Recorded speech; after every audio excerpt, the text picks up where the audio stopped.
Saya itu nggak sepakat kalau orang mengatakan kiai nggak usah berpolitik, orang baik nggak usah berpolitik.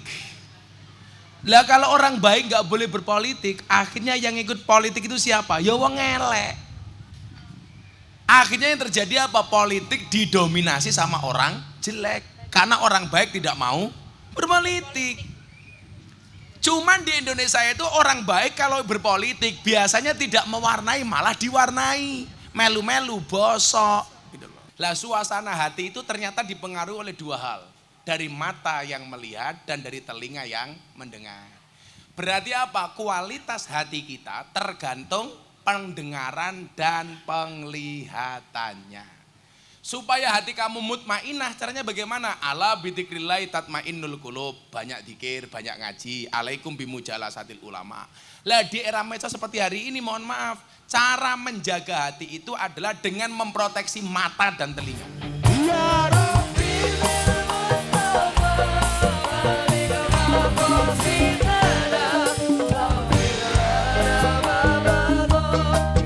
Oke, assalamualaikum warahmatullahi wabarakatuh. Tentunya senang sekali pada siang hari ini kami ucapkan selamat datang untuk seluruh keluarga besar Universitas Wahid Hasyim beserta tentunya seluruh civitas akademika dan juga seluruh karyawan dan juga karyawati dan juga tentunya seluruh warga Kota Semarang. Wow, tepuk tangan lagi dong. Kami ucapkan selamat datang di kampus 2 Universitas Wahid Hasyim. Tentunya saya mewakili keluarga besar Unwahas. Senang sekali dapat menyapa Anda semuanya di sini. Ini adalah kampus 2 di mana sudah ada beberapa fakultas di sini yang tentunya pada siang hari ini sangat luar biasa sekali. Saya Denny Saputra akan menemani Anda dalam suatu acara yang sangat luar biasa. Nantinya kita akan mengikuti rangkaian acara orasi kebangsaan bersama Gus Miftah. Kembali kami ucapkan selamat datang kepada Gus Miftah Maulana Habibur Rahman SPD di kampus 2 Universitas Wahid Hasyim. Kami ucapkan selamat datang dan disapa dengan hangat oleh Rektor Universitas Wahid Hasyim. Baik, tentunya senang sekali pada siang hari ini Gus Miftah Maulana Habibur Rahman SPD sudah hadir di tengah-tengah kita. Dan Bapak Ibu hadirin yang kami hormati dan juga tentunya seluruh peserta yang berbahagia untuk meningkatkan rasa nasionalisme kita terhadap negara Republik Indonesia. Marilah kita menyanyikan bersama lagu kebangsaan Indonesia Raya. Hadirin dimohon berdiri.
Assalamualaikum warahmatullahi wabarakatuh.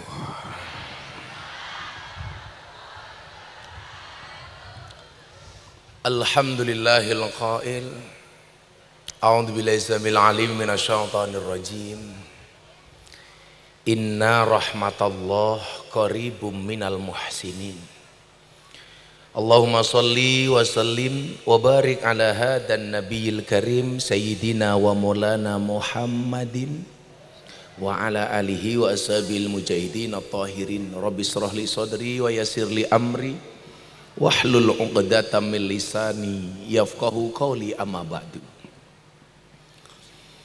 Hadratal muhtaramin, para masyayikh, para kiai, para alim ulama, tokoh agama, tokoh masyarakat, wabil khusus Bapak Rektor Unwahas Profesor Dr. Haji Muzakir Ali MA. Beli es krim bakule perawan, perawane ayu bokonge lemu. Hai anak Universitas Wahid Hasim yang cantik dan tampan, izinkan Gus Miftah mengucapkan I love you.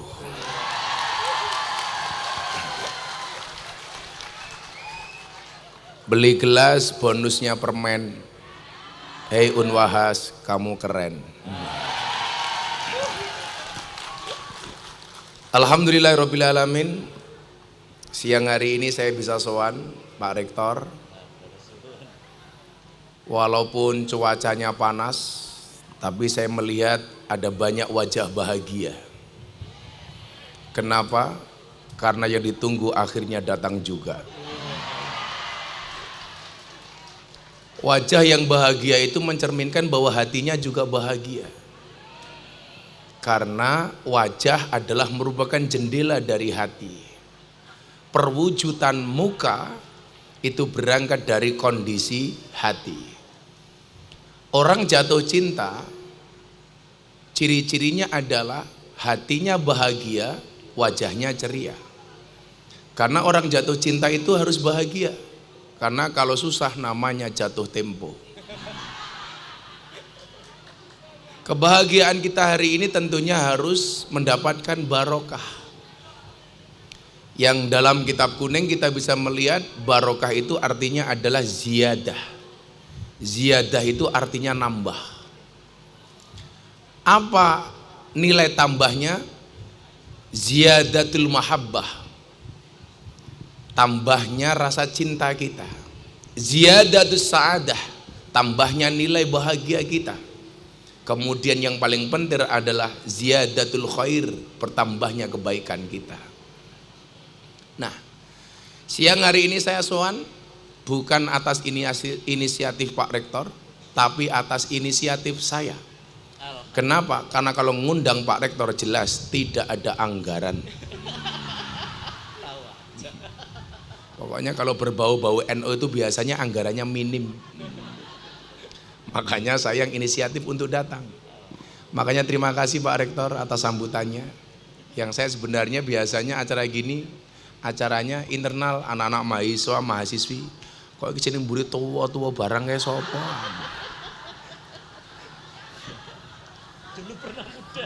Kayaknya dulu pernah muda kayaknya. Kenapa kita sasar anak kampus dan anak sekolah, Bapak Ibu? Awalnya saya membuat gerakan ini adalah saat pandemi tiba. Bagaimana saat pandemi datang, dinyatakan pandemi COVID-19, semua aktivitas tertutup. Close. Pengajian close. Tapi anehnya waktu itu banyak tempat nongkrong di Jogja yang buka. Orang ngaji nggak boleh, tapi warung kopi yang besar-besar itu boleh, Pak.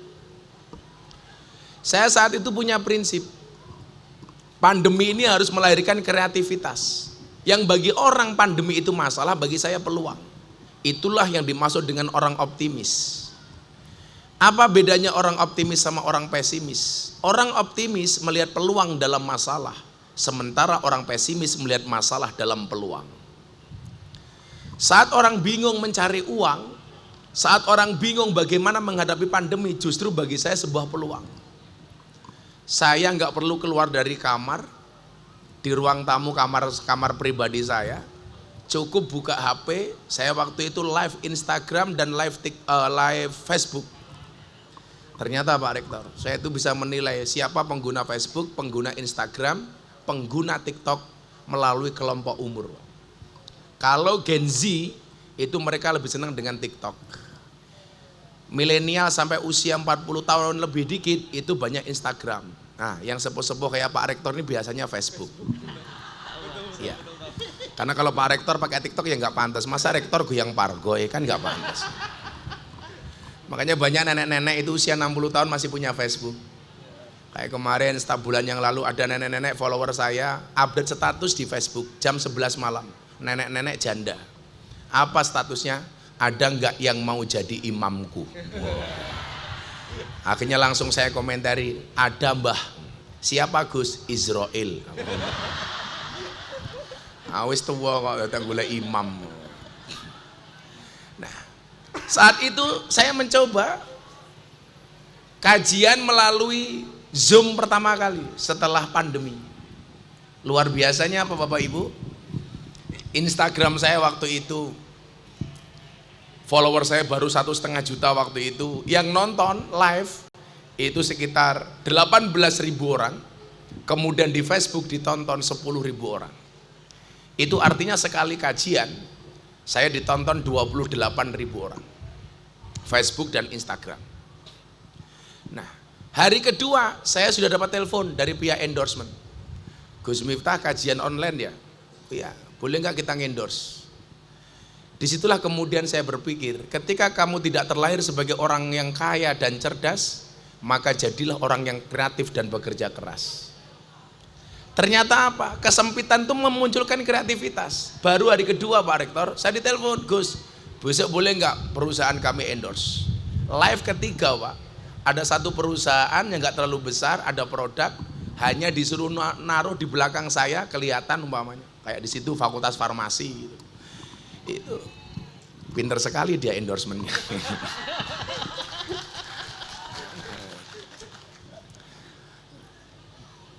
Fakultas-fakultas yang jelimet itu farmasi, apoteker, kedokteran, teknik, kuliah angel, rampung kuliah golek kerja yo laup tambah angel itu. Oleh kerja yo bayari titik, serepot. Saya dulu mikir begini dok. Oh kalau ini olahraga. Juara dunia. Juara dunia apa Pak? Panjat tebing. Oh panjat tebing. Kalau di sini juga banyak juara dunia Pak ibu-ibu. Maido bojone. Ternyata memunculkan kreativitas. Ada perusahaan Gus, boleh nggak kita naruh nama di belakangnya Gus Miftah saja? Pertama kali saya, yang ketiga kalinya Pak, saya mendapat endorsement pertama, saya dibayar 50 juta 1 jam. Nah, setengah tahun kemudian setelah Lebaran, saya melihat banyak tempat nongkrong itu rame, ngopi macam-macam. Padahal masih pandemi, tapi pengajian nggak boleh. Kita lihat di media sosial, salah satu kecenderungan orang takut COVID itu adalah belajar agama. Dan ternyata banyak yang salah milih guru. Orang banyak takut mati gara-gara COVID, maka kemudian belajar agama. Celakanya apa? Dia milih guru yang salah. Maka kemudian menjadi Islam yang keras.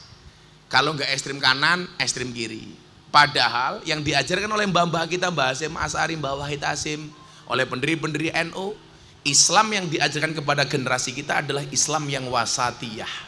Wa kadzalika ja'alnakum ummatan wasaton. Umat yang moderat. Tapi saya melihat kecenderungannya apa? Banyak orang yang milih guru-gurunya salah. Termasuk di dalam memberikan pandangan dan kritikan kepada pemerintah. Sehingga waktu itu mohon maaf, pandangan berbangsa kita itu antara like and dislike saja, suka dan tidak suka. Celakanya adalah kalau orang suka, sejelek apapun dia tetap suka, tapi kalau dia sudah benci sebaik apapun tetap benci. Contoh orang-orang pembenci pemerintah waktu itu, apapun yang dilakukan pemerintah salah Pak, salah semua pokoknya. Ada COVID dibilang rekayasa, begitu COVID masyarakat nggak boleh keluar dari rumah karantina, dikritik lagi. Kita mau makan apa? Pemerintah memunculkan gerakan BLT, bantuan langsung telas. Pandemi berkepanjangan, kemudian minta vaksin. Vaksin muncul dicurigai, minta sertifikasi halal. Sertifikasi halal muncul, kemudian apa problem kemudian? Minta supaya presiden disuntik pertama kali. Presiden mau, minta disuntik secara live. Live sudah dilaksanakan, orang cerewet lagi. Jangan-jangan vaksinnya Pak Presiden beda dengan rakyat secara keseluruhan. Jadi apapun yang dilakukan pemerintah salah, tetapi lah ono BLT antri ngarep dewe. Betul Bu? Demikian juga dengan pandangan beragama. Bagaimana gampangnya saat itu kita diprovokasi dengan ajaran-ajaran yang keras. Orang takut mati, milih guru salah. Maka saya bilang dalam kitab taklim itu ada kaidah.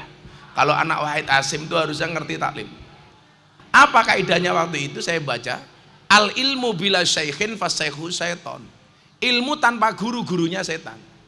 Jadi kenapa dalam Hasanah Nahdlatul Ulama guru itu harus bersanad bernasab? Karena kalau ilmu tanpa guru, gurunya setan, salah milih guru, gurune mbahne setan. Nah, sehingga apa? Orang takut mati Pak Rektor itu ngaji, celakanya gurunya salah. Makanya saya bilang, orang yang salah pergaulan itu lebih gampang dinasehati daripada yang salah milih pengajian. Kalau salah pergaulan, alhamdulillah saya masternya lah. Mau ketemu lokalisasi, klub malam, mau ketemu anak pemabuk, narkoba, saya bisa memberikan nasihat. Supir saya itu yang satu itu mantan narkobais. Saya ngaji di klub malam di Bali, ini ngerum karaoke, lagi pakai narkoba. Selesai pengajian ikut saya ke Jogja, jadi sopir. Iki apa iki? Mata nih. Pak Rektor jangan lihat. Nanti kamu nggak kuat.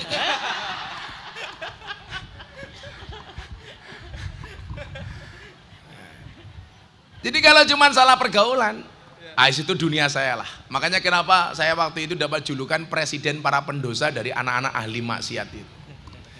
Ya karena mungkin saya juga karena mempunyai perhatian lebih kepada mereka. Tapi kalau sudah salah milih pengajian Bapak Ibu, susah.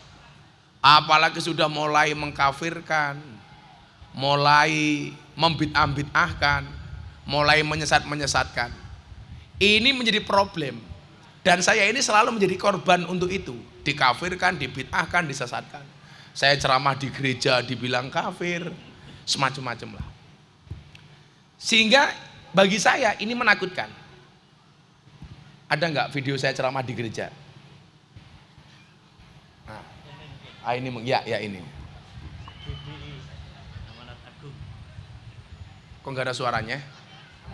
Di saat aku menggenggam tasbihku dan kamu menggenggam salibmu.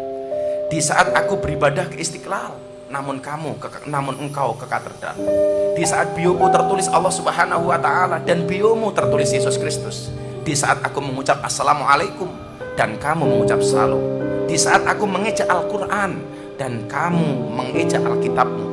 Kita berbeda saat memanggil nama Tuhan. Tentang aku yang menengadakan tangan dan kau yang melipatkan tangan saat berdoa.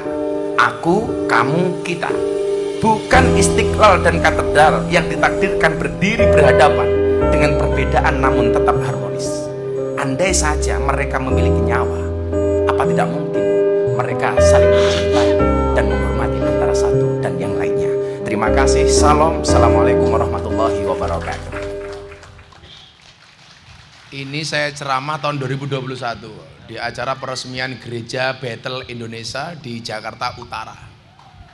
Diposting sama sahabat saya, Master Deddy Corbuzier itu, dalam waktu sehari ditonton 7 juta viewer.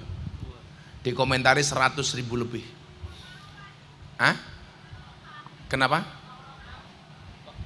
Kok tahu apa? Kok mau? Ya, ini bagus pertanyaannya. Kenapa kok mau begitu ya? Ya terserah aku.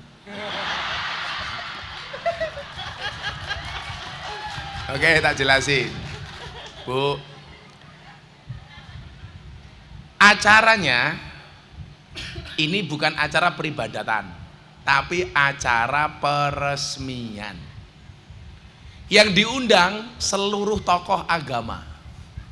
Ada Kristen, Katolik, Hindu, Buddha, Konghucu. Darmo Gandul, Gandul Mbah Darmo nggak ada. Nah, ada MUI, Majelis Ulama Indonesia.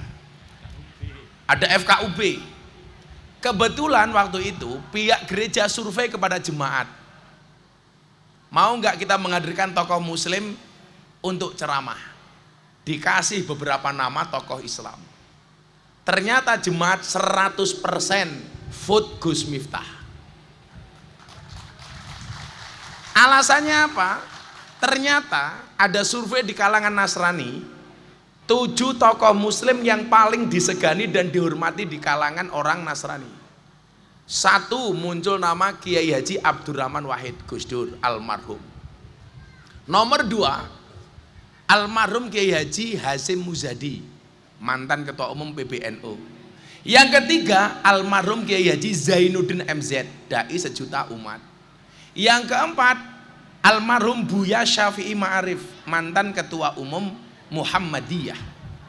Yang kelima Profesor Dr. Quraisy Shihab, jelas muallif kitab tafsir Al-Misbah. Yang keenam Profesor Dr. Said Agil Sirot, mantan ketua umum PBNU. Dan yang ketujuh Miftah Maulana Habibur Rahman.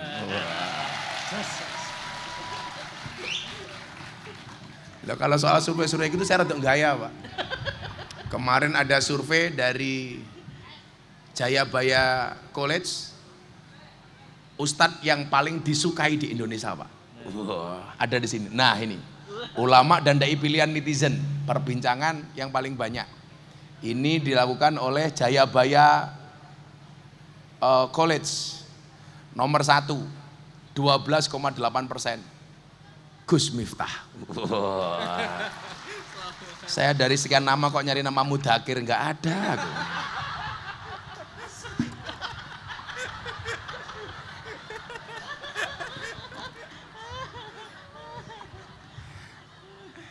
Ya insya Allah Pak Rektor nggak viral di dunia tapi viral di akhirat insya Allah. Ya mosok viral ngenteni mati. Kita doakan Pak Rektor panjang umur lah. Jadi orang sedunia mati, Pak Rektor hidup sendiri. Saya ngopi dulu Bapak. Di dunia ini hanya 2 hal yang bisa membuat saya Pak Rektor. 1 kopi, 2 istri. Ya.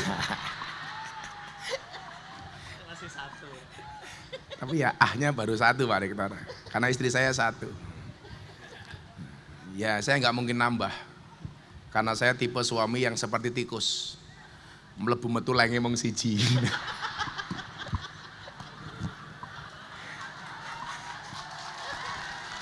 Ya karena saya setia gitu loh.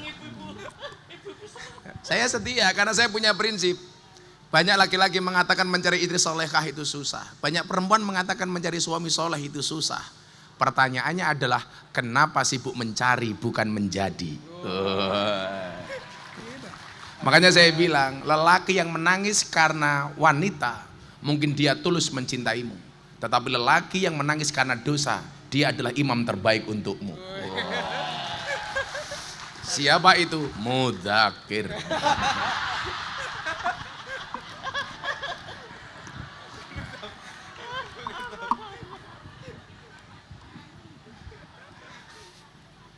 Mahasiswanya senang banget, terbalaskan dendamku. Nah, karena banyaknya pemahaman yang salah itulah puncaknya adalah waktu itu ada survei Pak Rektor. Ini surveinya di Jawa Timur, 37% siswa dan mahasiswa di Jawa Timur terpapar paham radikalisme dan intoleransi. Nah saya dianggap sebagai tokoh yang sering berbicara tentang toleransi dan radikalisme. Saya pas ceramah di gereja ini, kita lanjutkan tadi pertanyaannya kenapa Bu ya. Jadi yang pertama itu, saya diminta. Maka saya datang bersama tokoh agama yang lain. Kebetulan yang disuruh ceramah saya. Saya nggak ada beban dong, wong saya biasa kok diundang di gereja, di luar peribadatan. Saya ceramah, Bagaimana wala tasubbul ladina yad'una min dunillah fayasubbullah adwam bighairi ilm.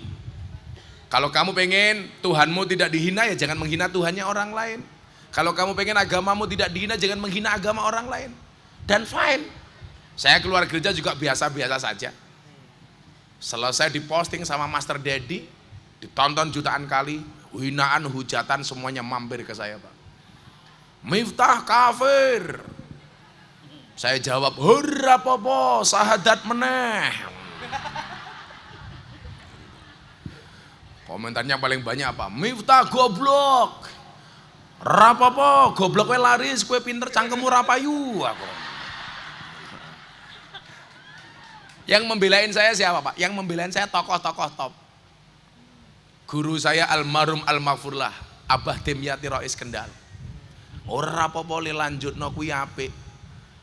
Kamu itu gambaran qalilum minal yakin khairum min katsiri minal ilmi wal amal. Mungkin kamu enggak begitu alim tapi manfaat. Daripada banyak orang alim tapi enggak manfaat. Nah, buktinya apa, Bu? Saya sampai hari ini saya dikenal sebagai tokoh toleran, tapi yang masuk Islam melalui saya ratusan orang. Kemarin sore saya ngaji di kafe karaoke Surabaya. Manajernya orang Cina, non Islam. Ketemu saya sekali, 2 orang masuk Islam tanpa ada paksaan. Ketika saya tanya, "Koh, kenapa you masuk Islam?" Karena Islamnya Gus Miftah itu asik, happy dan menyenangkan. Nah, yo maklum lah, wongnya ganteng kok. Ya 11-12 dengan Pak Rektor lah. Kalau lihatnya dari pucuk gunung, Pak. Puncaknya, Pak, saya ceramah di gereja itu, Pak Rektor. Saya diundang oleh wali kota Los Angeles, Amerika Serikat untuk berbicara radikalisme dan intoleransi. Nah, kenapa kemudian saya fokus di situ, Bapak Ibu yang saya muliakan? Landasan sederhananya adalah bahwa bangsa ini yang telah disusun oleh founding fathers menjadi bangsa yang sangat-sangat menyenangkan dan sangat-sangat agamis. Hari ini mulai banyak orang-orang yang merasa dirinya hebat, seolah-olah menyalahkan konsep negara yang sudah dibangun oleh founding fathers kita. Padahal kalau kita melihat bagaimana kemudian keterlibatan Nahdlatul Ulama yang begitu mendalam terhadap pendirian negara ini. Bagaimana contoh umpamanya resolusi jihad yang kemudian disampaikan oleh Mbah Hasyim Asy'ari. Bagaimana Mbah Wahid Hasyim mempunyai sumbangsih yang luar biasa terhadap perumusan Pancasila. Lah kita itu sebagai generasi muda seharusnya malu loh. Mbah Wahid Hasyim itu meninggal usia berapa? 39 tahun. Jenderal Sudirman, Mbah Wahid Hasyim itu umurnya nggak panjang, Pak. Tapi ceritanya panjang. Kenapa? Karena sumbangsihnya besar kepada bangsa ini. Jenderal Sudirman itu umurnya pendek. Mbah Wahid Hasyim itu umurnya pendek. Tetapi faktanya namanya selalu disebut dan dibicarakan. Ini yang dimaksud orang yang nyambung silaturahmi, orang yang bermanfaat. Itu walaupun umurnya pendek tapi akan selalu dikenang. 39 tahun loh, Pak, pernah jadi Menteri Agama. 39 tahun loh, pernah menjadi tim perumus Pancasila. Makanya kenapa saya tuh kok ngefans banget sama Habib Lutfi. Kebetulan Mamah Salmah, istri beliau itu masih saudara saya. Jadi kenapa kok Habib Lutfi sayang sama saya? Karena kita punya kesamaan banyak hal, Pak. Makanya besok ini ada multaqo ulama dunia 64 negara di Pekalongan tanggal 29 besok itu, Pak. Saya diminta menjadi wakil ketua panitia. Kenapa saya nggak bisa jadi ketua? Ketuanya berat, Pak. Pak Menhan Prabowo Subianto. Nah, saya wakilnya. Kenapa tempatnya di Pekalongan? Karena Habib Lutfi merupakan presiden ulama sufi sedunia. Yang sudah daftar, Pak, 64 negara. Dari Al-Azhar, Ummul Qura dan lain sebagainya. Yang buka besok Pak Presiden Jokowi. Oh, wakil ketuanya paling enom, Pak. Miftah Maulana Habibur Rahman. Saya daftar nanti. Pak Rektor nanti ini ikut peserta. Nah, Pak Rektor nanti insya Allah ikut peserta akan saya dudukkan yang paling belakang insya Allah.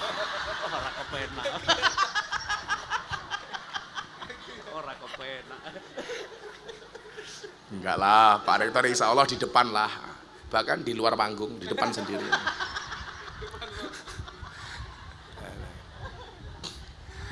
Nah, maka saat saya berbicara di acara Forum Investor Daily Summit 2022, Forum Investor Dunia yang dihadiri sama Pak Presiden Jokowi, saya diminta memberikan ceramah. Waktu itu, bulan Oktober, ini besok saya diminta ceramah lagi. Oh ya ini Pak saya diminta ceramah di Forum Investor Daily Summit 2022. Nah ini, Investor Daily Summit. Ini bulan Oktober tahun kemarin Pak. Nah Oktober ini saya dapat undangan 2 kali dari Presiden, Forum Investor Daily Summit 2023, sama Sumpah Pemuda bersama Presiden dengan 16.000 milenial di Indonesia Arena. Mungkin kalau dihitung-hitung Pak, kader muda NU yang paling sering ceramah di hadapan Presiden adalah Miftah. Tos Pak. Saya kemarin terakhir Ramadan itu, yang forum silaturahim ketua umum partai politik.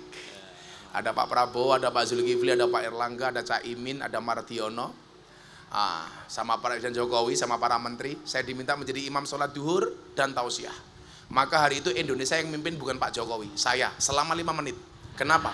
Karena saya imam sholatnya Pak Jokowi. Saya mau sholat tengok ke belakang, sawu sufufakum fi sholah, luruskan dan rapatkan softnya di dalam sholat. Pak Jokowi jawab, enggih Gus, bagus. Manut aku ragu ya aku takbir, Pak Jokowi melu takbir. Aku rukuk, Pak Jokowi yo melu meneh. Aku sujud melu, aku salam yo melu meneh. Rampung salam tak delok, cie melu aku cie. Paling Pak Jokowi jawab cuak.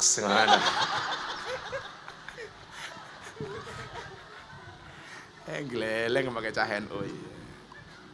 Nah, saat itu saya bicara itu, bagaimana itu Pak ceramah saya yang viral, yang saya bilang bahwa mengkritik pemerintah itu boleh harus dengan jalan yang lemah lembut, sebagaimana Harun dan Musa memberikan kritikan kepada Fir'aun.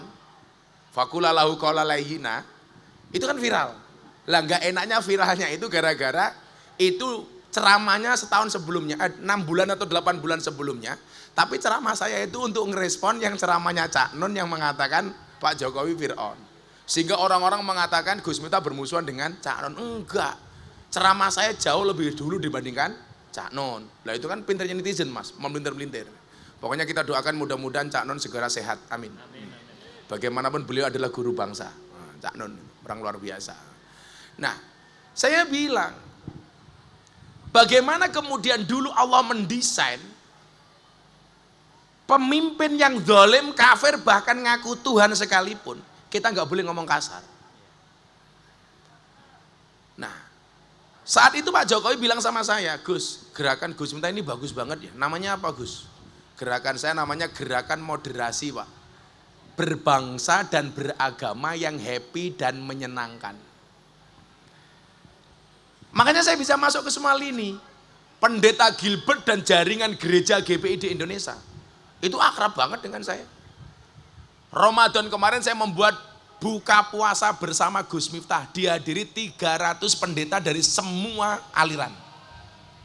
300 pendeta buka puasa bersama. Yang puasa saya sendiri. Saya waktu itu bilang, Pak Pendeta tahu nggak, kenapa orang Kristen itu ke gereja cuma seminggu sekali? Kenapa orang Islam sehari 5 kali ke masjid? Kenapa Gus? Ya, orang Kristen itu cukup ke gereja seminggu sekali karena sedekahnya tinggi, 10%.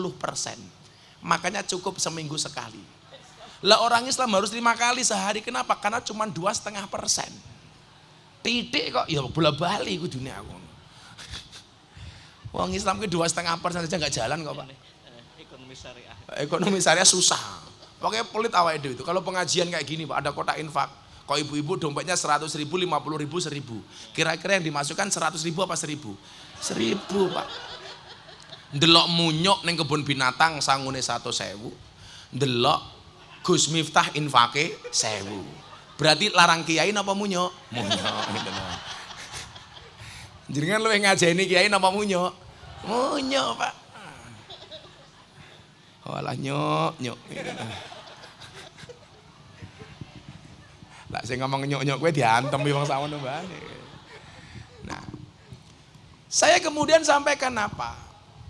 Ketika Allah mengatakan wa kadzalika ja'alnakum ummatan wasaton, ini menuntut kita untuk menjadi orang yang moderat, baik di dalam beragama maupun berbangsa. Pak. Kalau beragama jelaslah, bocah-bocah unwas pasti diajari tawasud, tasammuh, tawazun, iktidal. Nah, tapi dalam berbangsa ini kadang-kadang kita lupa Bapak Ibu. Padahal amanah Nahdlatul Ulama didirikan itu kan ada dua misi. Misi keagamaan dan misi kebangsaan. Apa misi keagamaan Nahdlatul Ulama? Menjaga berlangsungnya tradisi Ahlus Sunnah wal Jamaah. Yang menjaga siapa? NU. Kenapa perlu dijaga? Supaya tidak sampai terjadi di Arab Saudi, Pak. Indonesia NU itu punya peran yang besar terhadap penjagaan makam Rasulullah. Ketika makam itu mau dihancurkan, maka kemudian NU mengirim komite Hijaz. Dulu Arab Saudi itu sama dengan kita Pak. Yono tahlilan, yasinan, solawatan, manakipan, maulutan. Hilang itu sejak kapan? Sejak adanya konsensus Syekh Abdul Wahab dengan Syekh As-Saud yang membuat kesepakatan Syekh As-Saud memegang kendali pemerintah, kemudian Syekh Abdul Wahab memegang kendali beragama yang dikenal kemudian dengan bahasa Wahaboy. Nah, sebelum itu tradisinya sama Pak. Tapi gara-gara nggak ada organisasi yang menjaga keberlangsungan Ahlussunnah, hilang Arab Saudi hari ini. Maka kalau hari ini ada orang mengatakan di Indonesia nggak penting NU-NU-an, itu jelas merupakan provokasi dari orang Wahabi. Nggak penting NU-NU-an, yang penting Ahlussunnah. Ini jelas yang mereka inginkan supaya gampang menghilangkan tradisi Ahlussunnah dengan cara apa? Menghancurkan Nahdlatul Ulama. Karena kalau nggak ada NU-nya, nggak ada yang melindungi Ahlussunnah. Di situ misi pentingnya Nahdlatul Ulama. Kemudian yang kedua apa? Misi kebangsaan. Apa misi kebangsaan Nahdlatul Ulama? Menjaga negara kesatuan Republik Indonesia dengan PBNU-nya. Apa itu PBNU? P-nya Pancasila, B-nya Bhinneka Tunggal Ika, N-nya NKRI, dan U-nya Undang-Undang Dasar 1945. PBNU. Maka kadang-kadang saya juga heran Pak. Ini Pak Camat apa siapa yang mewakili ya. Saya itu kemarin Pak, 2 tahun atau sebelum pandemi itu saya ada acara kajian kebangsaan di Jepara Pak. Ada ASN, aparatur sipil negara, PNS itu. Pakai atribut ASN lengkap, dia mengatakan apa? Indonesia itu nggak bisa makmur Gus. Kan kita tanya jawab, nanti kita tanya jawab Bu. Bapak Ibu mahasiswa terutama silakan tanya, kamu tanya, saya jawab, saya bayar. Satu pertanyaan 300.000. Oh, Kiai Sugih kok. Padahal Pak Mudakir.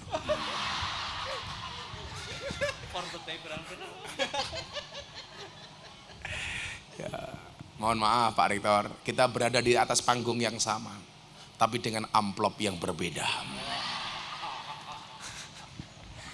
Ya, manusia berada di atas bumi yang sama, tapi dengan takdir yang berbeda.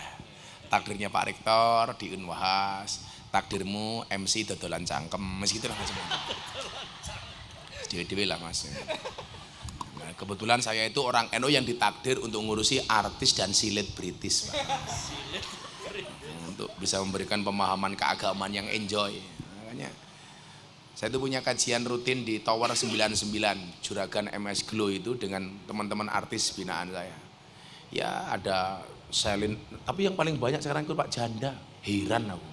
Selin Evangelista, Aura Kasih, Wika Salim, Nikita Mirzani.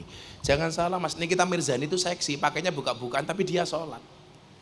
Dia itu alumni Gontor, Pak. Sampai kelas 3 sanawiyah, Gontor Putri Mantingan. Dia tidak lulus. Karena kelas 3 dia keluar. Kalau Nikita Mirzani sampai lulus, Pak, mungkin jadinya bukan kayak gitu, tapi kayak Mama Dedeh gitu loh. Nikita Mirzani itu Gontor, Pak. Sampai kelas 3 sanawiyah. Tapi Islam di Indonesia itu asik. Buka aurat tapi ya sholat.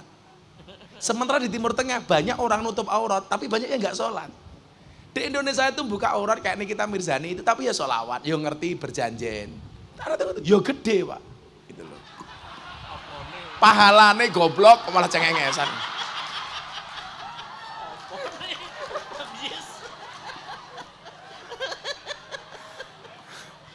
Pahalane Pak Polisi, pahalane. Kamu mikir apa? Saya acara forum Gus Diskusi, forum Gus Discussion, FGD, forum Gus Discussion di Lampung pas Muktamar NU itu. Ini kalau saya nggak bawa sesuatu, nggak rame nih Muktamar. Saya hadirkan Nikita Mirzani, Pak. Saya ngopi tak aduk gini, langsung di posting di grup-grup kiai. Wah, Gus Miftah ngopi susu. Saya bilang, iya bener, kopinya tak aduk, susunya tak lirik. Aku yang mana? Cangkemnya bosok. Karena aku jadi ingin. Ya, karena laki-laki itu seperti soda, Pak. Kalau ketemu susu pasti gembira. Soda gembira. Kamu tahu kenapa namanya susu? Karena jumlahnya 2. Kalau 1 su. Kalau 3 susu. Ya susu. Makanya kalau saya minum kopi nggak pernah mau pakai susu, Pak. Karena kopi susu itu membingungkan. Kopi ini ngajak melek, susu ini ngajak turun.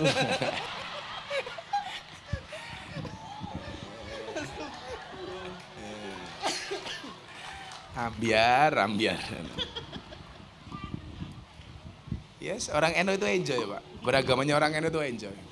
Saya itu pernah diundang kajian Wahabi. Saya nggak ngerti kalau ngundang Wahabi. Saya dibantai habis, Pak. Kalau teman-teman Wahabi kan enak, pakai slide, pakai PowerPoint. Saya ngaji disindir sama orang-orang NU itu kalau ngaji nggak pernah pakai PowerPoint. Bla bla bla bla bla. Gantian saya, Pak. Ya, kami kalangan NU jarang pakai PowerPoint. Karena kami meyakini orang yang menggunakan power dan point karena dia menyadari dia tidak punya power, dia tidak punya point. Nah. Sementara orang NU itu full power, full point. Mereka bilang lagi, saatnya kita kembali kepada Al-Quran, saatnya kita kembali kepada Al-Hadis. Wah, saya ditanya, kok NU nggak begitu, Gus? Iya, NU nggak pernah teriak-teriak saatnya kembali kepada Al-Quran, saatnya kembali kepada Al-Hadis. Kenapa? Kiai NU tidak pernah berteriak saatnya kembali kepada Al-Quran. Karena Kiai NU tidak pernah meninggalkan Al-Quran. Tidak pernah meninggalkan Al-Hadis. Lah kenapa kok banyak orang-orang teriak kembali kepada Al-Quran, kembali kepada Al-Hadis? Karena mungkin selama ini mereka meninggalkan Quran, meninggalkan hadis. Kan gitu, Pak. Ya, jadi beragama kita tuh santai aja itu loh. Aku lah ngomong abot-abot ibu-ibu ini ngomong masuk ke masalah, kalau bojone perang, utangnya okes, tandur panen, fresh care entek, skin care ra kuat tuku, tungkae meletek-meletek, wes.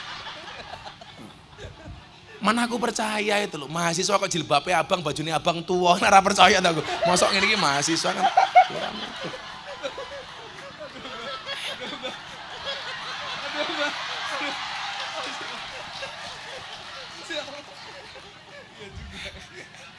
Tapi semangatnya kayak mahasiswa, ibunya ini luar biasa. Ya Bu ya? Apakah ibu janda? Oh enggak. Kalau iya ya kita usahakan. Dinikahkan dengan operatornya itu Mas Pesek namanya. Tuh, ya operatornya itu namanya Mas Pesek yang ngurusi kemarin di sini, Pak. Nah, itu badannya besar. Dan menurut penelitian, cowok yang perutnya besar biasanya burungnya kecil lah itu kayak gitu. Nah itu. Nah itu. Ternyata yang perutnya besar tidak hanya Pesek, tapi juga Pak Mudakir lah. Ampun.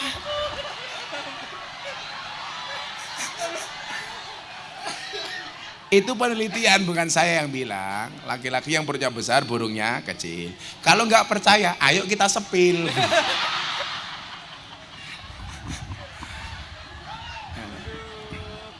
Ternyata ini juga sama. Aku udah diem. Saya dulu gemuk Pak Rektor. Saya dulu itu berat badan saya 108 kilo. Gara-gara ada penelitian itu saya takut, saya olahraga, saya puasan Daud, saya ngurangi gula, nggak makan nasi, ngurangi minyak, ngurangi garam. 8 bulan turun 35 kilo. Wah, itu. Makanya kalau cowok perutnya besar, burunya kecil lah. Kalau saya sekarang sebaliknya, perutnya kecil berarti ya.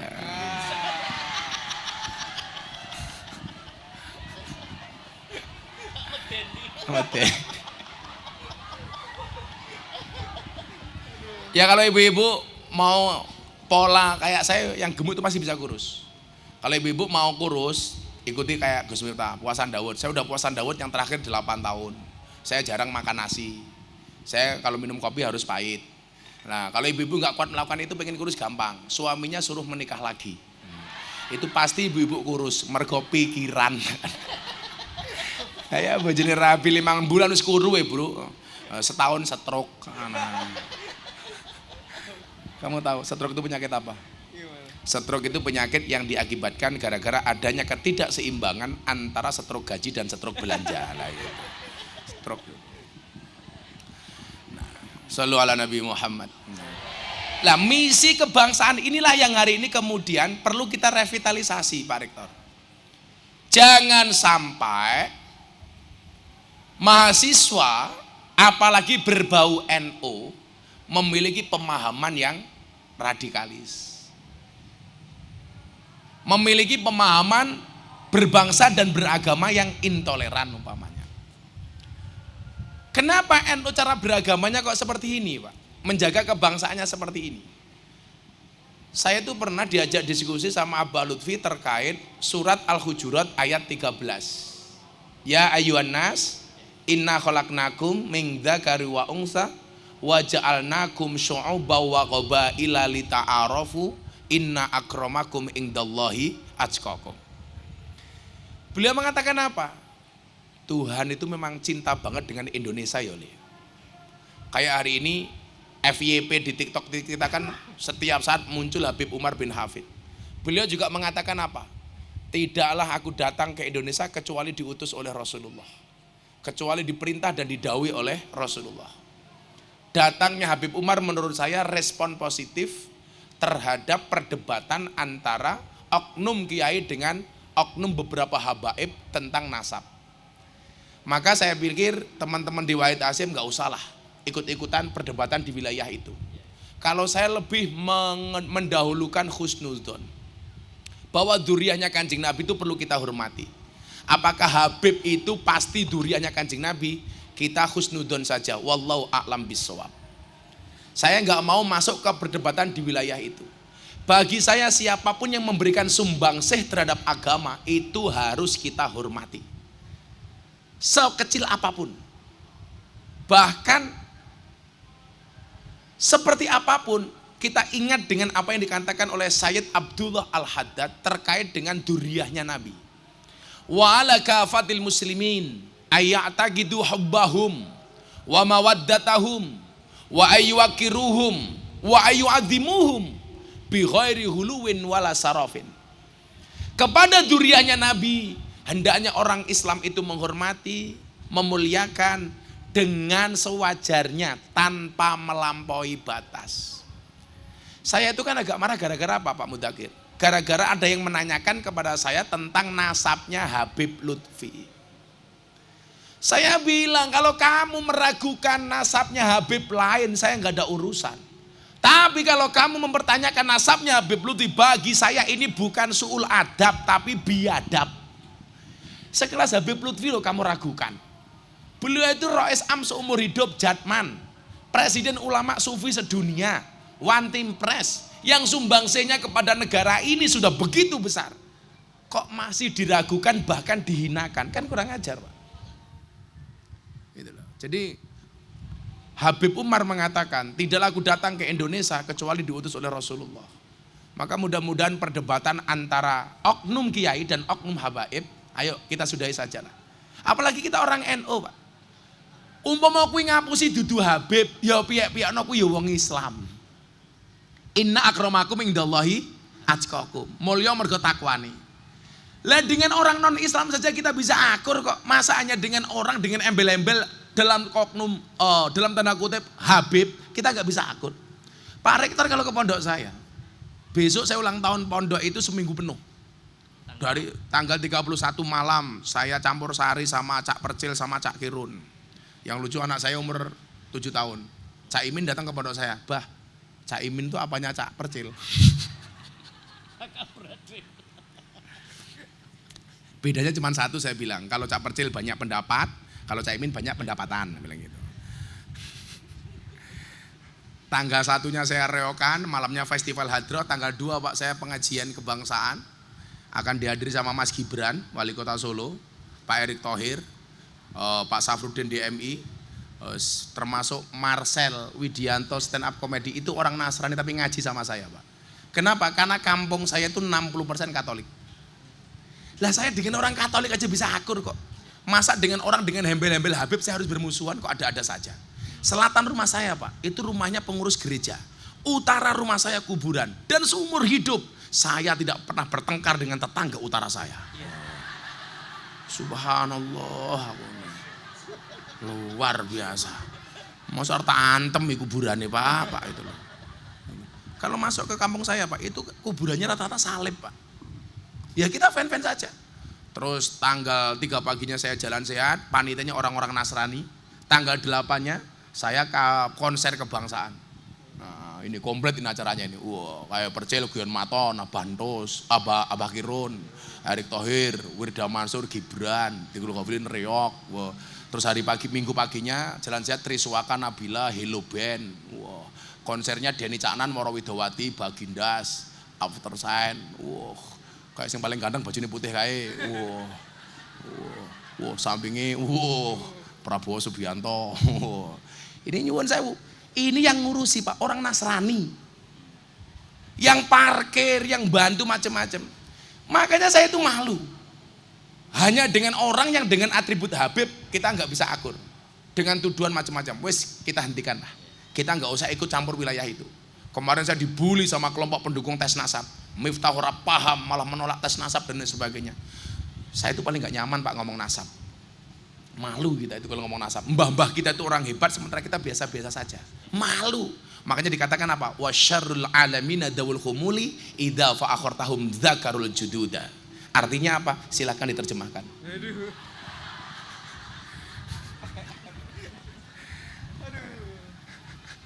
Itu jurusannya HI. Oh, kamu jurusannya HI. Hubungan ora HI. Hidupnya ingah-ingih. Kalau HI itu bisa jadinya apa? Diplomat gitu. Oh, jurnalis, humas protokoler. Ya siapa tahu aku jadi presiden, kamu tak jadikan protokoler. Ya bagian WC, toilet, kamar mandi. Nah, maka kita harus mempunyai pemahaman kebangsaan yang pas, secara moderat. Artinya moderat itu bagaimana Pak Rektor? Ini kan ada undang-undang di Mahfudzat begini loh. Ini sebenarnya bukan hadis ya. Kalau di pondok saya dulu namanya mahfudzat. Mahfudzat itu hafalan itulah. Wa ainur ridho an kulli aibin kalilatin.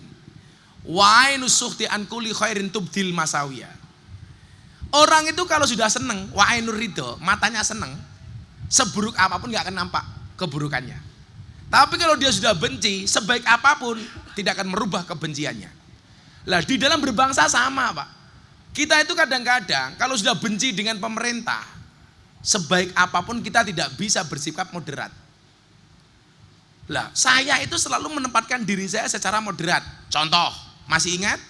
Presiden Jokowi mengeluarkan surat keputusan legalitas miras tahun 2022 atau 21 waktu itu.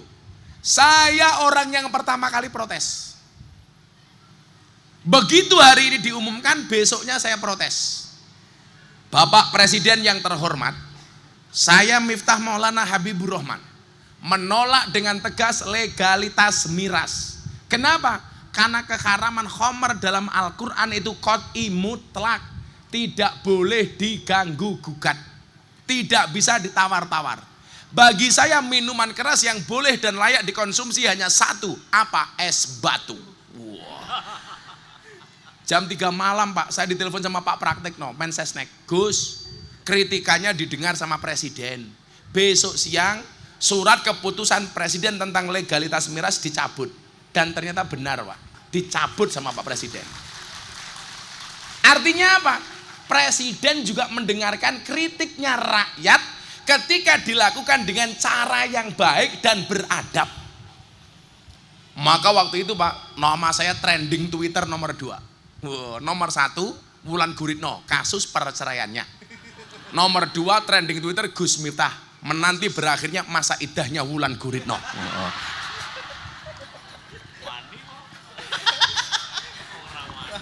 Pertanyaannya Pak Rektor, wani Pak? Saya itu tipe suami setia Pak. Karena saya punya prinsip lelaki yang hebat bukan lelaki yang mencintai banyak wanita, tetapi mencintai satu wanita dengan banyak cara.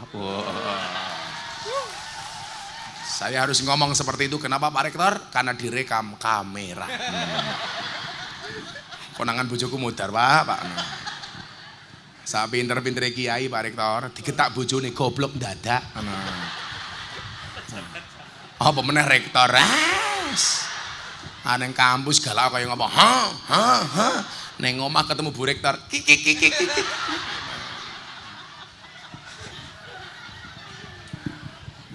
Bawa kapolsek lho dan rame lah neng kantor kaya macan, neng omah ya kaya kucing kok. Wong wedok dilawan. Wong wedok iki menangane ra umum kok. Aku yang gumun kok. Klaster manusia terkuat di muka bumi adalah mak-mak. Mila aku ra seneng karo wong lanang. Wong menangane ra umum. Ternyata ya wong gawe film ya pinter Pak. Bukti yang menunjukkan bahwa perempuan itu menangan. Delala setiap judul film yang menakutkan itu pasti bintang filmnya perempuan Pak. Nyi Roro Kidul cewek, Nyi Blorong cewek, Nini Pelet cewek, Nenek Sihir cewek, Mak Lampir cewek, Wewe Gombel cewek, Susana cewek, Kuntilanak cewek, Suster Ngesot cewek, Sundel Bolong cewek. Kesimpulannya apa? Kesimpulannya sudah jelas. Makhluk yang horor dan menakutkan serta mengerikan adalah cewek. Biasanya kaosnya kuning Pak, biasanya. Viral ya.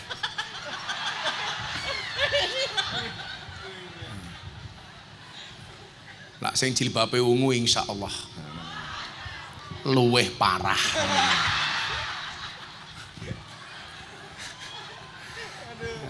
Tapi lah film-film sing lucu-lucu Pak Rektor. Rata-rata bintang filmnya lanang Pak. Mr. Bean cowok, Dono Kasino Indro cowok, Unyil cowok, Shinchan cowok, Ipin Upin cowok, Tom and Jerry cowok, SpongeBob cowok, Popeye cowok. Kesimpulannya apa? Makhluk yang lucu dan menghibur dan selalu menjadi korban adalah cowok. Itulah alasan Pak Rektor, kenapa hewan korban itu pasti jantan, bukan betina. Sapi jantan, unta jantan, domba jantan, kambing jantan. Kenapa semua hewan korban itu jantan bukan betina? Soalnya kalau betina mohon maaf mengalah saja tidak mau, apalagi berkorban. Kok keting aku? Wong kok menangane ra umum. Ning dalan ya ngono, rating kiwa. Suwe yo ora menggok-menggok niku ya. Ya wong wedok kuwi Pak itu lho. Itu. Jan. Kadang-kadang yo horor, ratingnya kiri beloknya kanan. Makanya dulu ada himbauan dari lalu lintas, hendaknya naik motor tidak menggunakan sandal. Itu bukan kewajiban himbauan Pak. Aku mikir ngopo, ternyata untuk meminimalisir dampak dari kecelakaan. Lagian kalau ibu-ibu naik motor pakai sandal jepit Pak, itu polisi takut. Karena kalau ditilang polisi berpotensi sandal jepit ngenapui cangkeme polisi Pak. Wong wedok dilawan ndane. Jane. Angel. Maka moderat itu kita, kalau baik ayo kita dukung. Kalau salah ayo kita kritisi. Karena memang pemerintah tidak anti kritik. Tapi tentunya kalau toh kemudian kita mengkritik, kita gunakan kaidahnya Nabi Musa dan Harun ketika mengkritik Fir'aun. Faqulalahu qaulal layyina. Berbicaralah dengan kalimat yang baik. Lah, apa kemudian kita punya presiden seperti Pak Jokowi itu lebih hina dibandingkan Fir'aun? Kok kita ngomong kasar sama Pak Jokowi? Makanya saya itu nggak seneng, Pak. Kalau anak tanya, "Le, kamu tahu nggak siapa presiden Indonesia?" Jokowi. Ini bahasa yang kurang tepat. Mbok yo dibiasakan sopan, Bapak Jokowi. Le, siapa wakil presiden? Ma'ruf Amin. Iki kiai lho, Le aku. Mbok yo Bapak Kiai Ma'ruf, kan enak toh itu. Sopo rektore? Mudakir. Ojo. Wis bayare titik. Dosa. Beliau ini orang baik.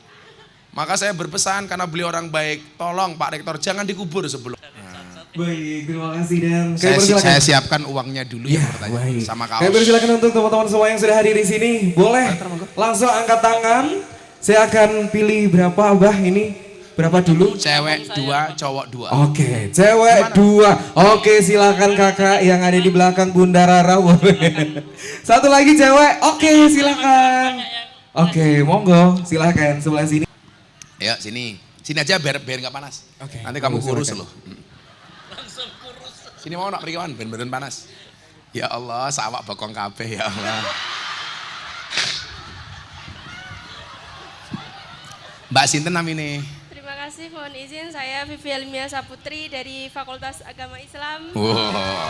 Semester berapa Mbak? Semester 7. Semester 7. Oke. Oh PKKN. PKKN, Oh, oke. cita-citanya pengen jadi apa Mbak? Mbak Feli ya? Vivi. Vivi. Vivi. Cita-cita pengen jadi apa Mbak? Jadi ajudan Gus Miftah aja nggak apa-apa.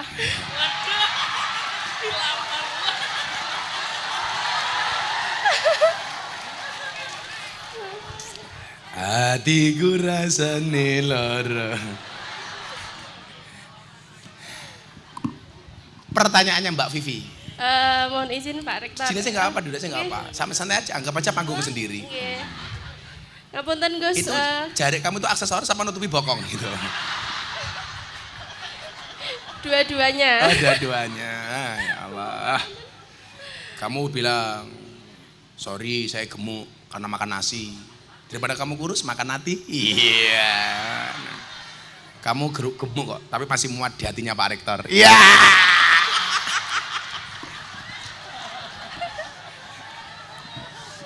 Apa Mbak Vivi pertanyaannya Mbak Vivi? Iya. Ini kan sekarang kan memasuki dunia politik ya, tahun politik gitu Gus. Bagaimana sih menurut Gus Miftah di era sekarang, kenapa agama Islam itu sangat mendominasi sekali di politik yang sekarang ini? Maksudnya kan kayak politik kan sekarang membawa agama-agama gitu Gus. Politik identitas. Oke, Gus, terima kasih. Nah, pertanyaanmu apa? Kayak gitu. Gue tak Iya. santet meteng loh. Bahaya. Oh, enggak bahaya dah. Kalau kamu tokoh politik mengidolakan siapa? Prabowo Subianto. Wah. Sing duda. Orang aja. Jadi Pak Rektor iya mengidolakan Pak Prabowo karena duda. Loh saya kemarin ditanya Pak, Gus kalau presiden itu apakah harus punya ibu negara? Ya enggak ada kewajiban kan. Justru kalau pejabat enggak punya istri malah biasanya selamat Pak. Karena banyak pejabat yang rusak gara-gara istri. Hati-hati Pak Rektor, hati-hati. Ono ra Bu Rektor iki. Ketake bojone galak ketok iki. Betul Bu? Setok. Galake lemu apa meneh. Jadi begini Mbak. Saya itu enggak sepakat kalau orang mengatakan kiai enggak usah berpolitik, orang baik enggak usah berpolitik. Lah kalau orang baik nggak boleh berpolitik, akhirnya yang ikut politik itu siapa? Ya wong elek. Akhirnya yang terjadi apa? Politik didominasi sama orang jelek. Karena orang baik tidak mau berpolitik. Cuman di Indonesia itu orang baik kalau berpolitik biasanya tidak mewarnai, malah diwarnai. Melu-melu, bosok. Gitu loh. Seharusnya dia bisa menjadi penerang, malah melu-melu gelap. Malah akhirnya menggelapkan gitu loh. Ini problem. Kalau kemudian, coba kan kita itu ada jurusan fakultas syariah enggak? Fakultas Hah? Agama. Oh, fakultas Ekonomi syariah. hukum ekonomi syariah. Kalau di fakultas syariah itu kan ada itu jurusan al-ahwal asyakhsiyah. Ada jinayah siasah, ada politik macam-macam. Islam itu nggak bisa dipisahkan dari politik. Wong kita itu bisa kuliah juga karena keputusan politik kok. Coba kalau nggak ada undang-undang soal pendidikan. Dan undang-undang itu produk siapa? DPR. DPR dihasilkan oleh siapa? Ya politik dari pemilihan. Nah memang akhir-akhir ini kita melihat banyak orang yang menggunakan agama sebagai identitas politik. Maka muncullah kemudian politik identitas. Saya nggak setuju. Saya nggak setuju. Kampung saya itu saya mulai. Ketika santri saya tanya, boleh nggak bah kita memilih RW non-Islam? Boleh nggak? Saya bilang, kalau dalam kapasitas politik orang itu mempunyai kemampuan, ya sah-sah saja. Maka dulu zaman Pak Kapolri, Pak Kabar Eskrim, Pak Sigit, masih di Kabar Eskrim diusulkan menjadi Kapolri. Itu kan dihujat. Kan mayoritas Polri orang Islam. Kenapa Kapolrinya kok diusulkan orang non-Islam? Yang memberikan narasi viral waktu itu saya, Pak Kapolsek. Apa saya bilang? Polri itu lembaga Kamtipmas, bukan lembaga agama. Artinya apa? Siapapun yang punya kapasitas dan kualitas apapun agamanya, dia boleh menjadi Kapolri, termasuk Bang Sigit. Yang nggak boleh itu kalau Pak Sigit menjadi ketua MUI. Makanya, kalau melihat ya kapasitasnya, Nduk. Kalau saya orang Islam cenderung memilih orang Islam ya lumrah, ya kan? Tapi bukan berarti digunakan sebagai sebuah identitas. Umpamane, iki ono Pak Rektor Pak Mudakir, iki wong Islam, sama satunya orang non Islam. Kalau saya cenderung memilih Pak Mudakir sesama Muslim, yo hal yang lumrah, wajar gitu loh. Tapi bukan sebagai sebuah keharusan. Kira-kira begitu, Nduk. Ya mudah-mudahan besok kamu jadi ajudannya Pak Rektor lah. Amin. Terima kasih Gus atas jawabannya. Oke. Ya, itu. Gus saya dari Kendal loh. Terus karepmu ngopo? Mampir. Oh. Iki moro-moro kon nglamar iki tak cilaka lek aku. Kamu harusnya bilang sama Agus begini, non mati ketemu Mbak saja dibaca iklab. Masa aku ketemu kamu tidak ijab? Iya. Terima Makasih Gus. Vivi. Yes, Mudah-mudahan yes. segera ketemu jodohnya Vivi. Amin. Terima kasih. Anaknya Gus. Pak Rektor. Ya, masnya satu gantian, masnya dulu. Biar selang-seling. Loh, kok tua men iki sapa iki? Iki mahasiswa dari mana ini? Assalamualaikum warahmatullahi Waalaikumsalam. wabarakatuh. Pak sinten namine? Nama saya yang keren adalah Ahmad Surhan Afandi. Ahmad. Surhan Afandi. Jenenge apik. Surhan Afandi. Ahmad Sulhan. Surhan Afandi. Sulhan. Surhan. Aduh. Surhan. Ya, Surhan Bapak Afandi. Pak Afandi umur berapa? Saya sekitar 80. Apa? 68. Alah. 6886. Didi. Pak Afandi rumahnya mana Pak Afandi? Saya menceritakan masalah Bang. Rumahnya mana? Rumahnya saya adalah Jagalan Baru. Jagalan baru. Baru. Oh, pekerjaannya Pak Afandi apa? Saya petani, Pak. Oh, petani. Tapi anak-anak saya sukses, Pak. Alhamdulillah. Sombong amat. Saya tadi Pak Niki namanya sinten? Pak. Bapak orang Jawa apa orang Sumatera? Bapak Miftah. Bapak orang Jawa apa orang Sumatera? Eh? Jawa apa non Jawa? Saya ya orang Jawa, Pak. Orang Jawa. Saya Kok bahasanya kayak orang mana gitu? termasuk tadi mengatakan Bapak Miftah itu termasuk daripada santri Pak siapa?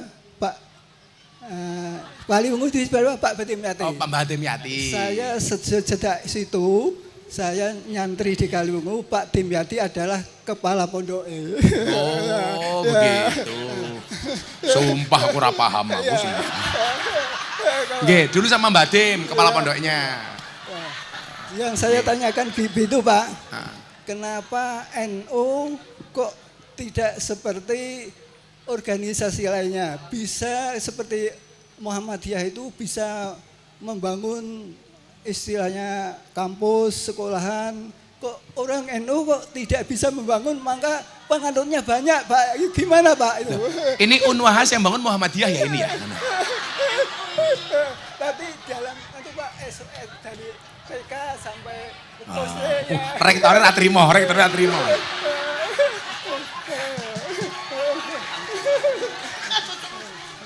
Gawe kalangan ya.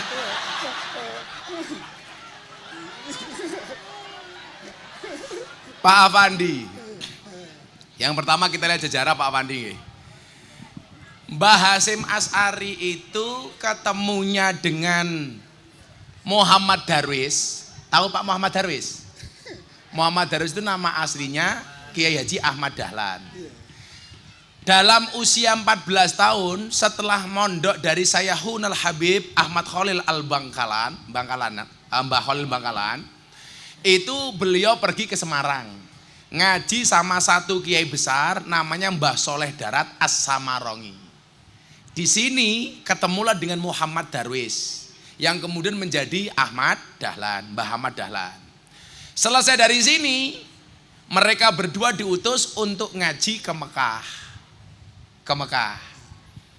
Mbah Ahmad Dahlan itu usianya sekitar 16 tahun, Mbah Hasyim sekitar 14 tahun. Makanya Mbah Hasyim itu manggil Mbah Darwis itu Kang Mas. Jadi usianya lebih tua Mbah Muhammad Darwis, Ahmad Dahlan. Begitu ngaji di Mekah, konsentrasi ngajinya berbeda. Mbah Hasyim Asy'ari itu memperdalam hadis. Maka beliau kemudian mendapatkan gelar Hadratus Syekh. Kenapa beliau mendapat gelar Hadratus Syekh? Karena Mbah Hasyim Asy'ari hafal dengan Kutubus Sittah, 6 kitab hadis besar, imam besar semuanya hafal. Bukhari, Muslim, Nasai, Abu Dawud, Tirmidzi hafal semuanya. Di Indonesia yang hafal cuma 2 Pak. Hadratus Syekhah Fatimah binti Maimun, makamnya di Gresik, sama Hadratus Syekh Hasyim Asy'ari, makamnya di Tebu Ireng. Simbah pengen dimakamkan di sana? Oh belum. Aku senang Mbah Afandi gaul di pertanyaan ini. Ini kritik membangun dari seorang Mbah Surhan Afandi Al-Kendali. Nah, sementara Mbah Ahmad Dahlan itu tidak konsentrasi kepada hadis, tapi kepada ilmu-ilmu modern. Maka begitu pulang ke Indonesia, hasilnya berbeda. Mbah Hasyim fokus kepada pengembangan pendidikan di lingkungan pesantren dan keumatan. Mbah Ahmad Dahlan fokus ke lingkungan pendidikan lebih umum dan modern. Maka yang dibuat bukan pondok pesantren, tapi sekolah umum. Di mana-mana ada SD Muhammadiyah, SMP Muhammadiyah dan lain sebagainya. Sampai perguruan tinggi Muhammadiyah. Karena fokusnya Mbah Hasyim kepada pendidikan dan ekonomi. Maka di mana-mana kok ada rumah sakit PKU Muhammadiyah. Sementara Mbah Hasyim fokus kepada pendidikan tradisional dan keumatan. Maka lakon gawe kampus kita akui memang unggul orang Muhammadiyah, tapi lakon ngurusi umat lebih unggul orang NU. Itulah yang dimaksud dengan Iqra bismi rabbik. Iqra itu dimensi intelektualitas, bismi rabbik itu dimensi spiritualitas. Orang NU unggul secara spiritualitas, Muhammadiyah dengan kampus unggul secara intelektualitas. Walaupun sekarang intelektual muda NU nggak kalah sama orang Muhammadiyah. Apa bedanya NU dan Muhammadiyah? Bedane wong Muhammadiyah karo wong NU, Pak. Biasanya lah wong NU gede atine, wong Muhammadiyah gede sirahe. Akale kok ndase iki lho. Mumet ndasku itu lho. Makanya Iqra bismi rabbik itu enggak boleh pisah. Orang NU ya Iqra, ya bismi rabbik. Mempertajam intelektualitas, menguatkan spiritualitas. Orang NU belajar gawe perguruan tinggi mencontoh Muhammadiyah nggak ada masalah. Orang Muhammadiyah sekarang mohon maaf nyontoh gawe pesantren ala NU. Tapi udah dadi gitu loh. Lah makanya kita sinergi. Maka syair saya itu apa? Ada NU, ada Muhammadiyah, ada Muslimat, ada Aisyah, ada Aisyah. Semua akur jaga ukhuwah, Indonesia makmur rakyatnya berkah. Amin. Semua akur jaga ukhuwah Indonesia makmur rakyatnya berkah. Salatullah ala Toha Rasulillah Rasulillah. Salatullah salamullah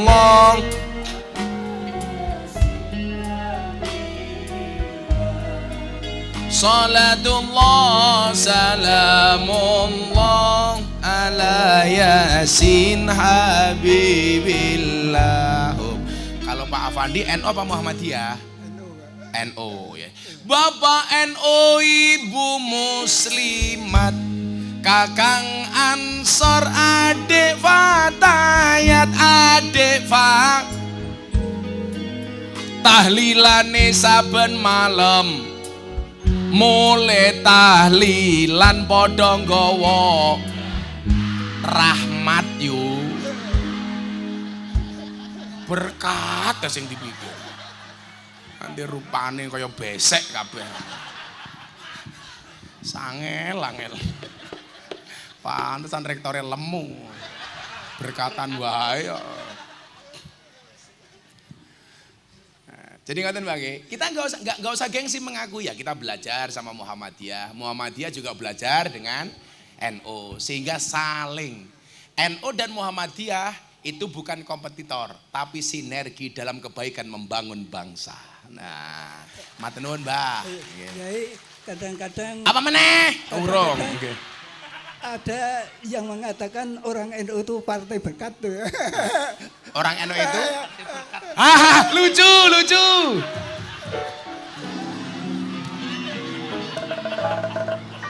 Betul Mbah, betul, partai berkat. Lah aku sing gumun katanya NU partai berkat, kok Mbak Afandi guru. Jangan-jangan NU rasa Muhammadiyah. Ayo ganti Mbak E. Kayaknya anaknya Mbak Afandi kita ini.